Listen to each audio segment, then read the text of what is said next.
Pendidikan itu tidak penting di Indonesia. Para pemilik stasiun TV tidak banyak menggunakan kuasanya untuk mendidik. Mereka mempertontonkan apa saja yang menghasilkan profit bagi mereka. Drama percintaan, perselingkuhan, dendam dan pertikaian, acara gosip pagi, siang, dan malam.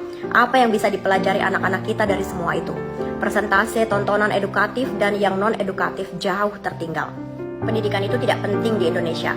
Para politisi mempertunjukkan kebohongan dan kepentingan partainya masing-masing. Mereka tidak peduli apakah mereka menjadi tokoh publik yang pantas dilihat dan ditiru.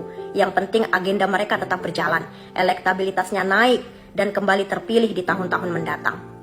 Pendidikan itu tidak penting di Indonesia.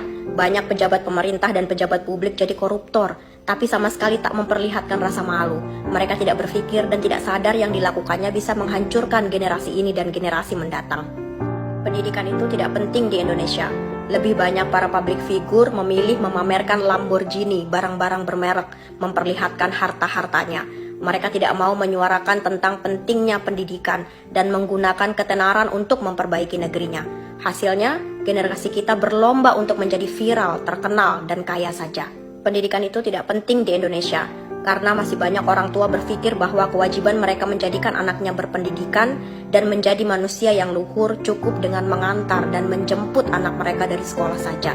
Sejak anaknya masuk SD hingga lulus SMA, terfikirkah untuk membeli buku-buku parenting atau buku yang membekali mereka tentang pendidikan anaknya? Pendidikan itu tidak penting di Indonesia.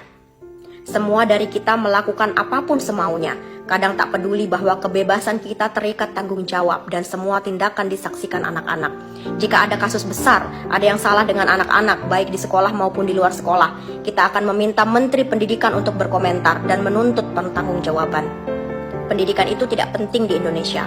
Guru-gurunya diberi dan dibiarkan terhimpit kesusahan-kesusahan. Mereka harus menangis, mengemis, dan dipaksa menyerah untuk memperjuangkan dan mendapatkan hak-haknya. Waktu yang seharusnya mereka habiskan dengan anak-anak kita rampas untuk pekerjaan lainnya.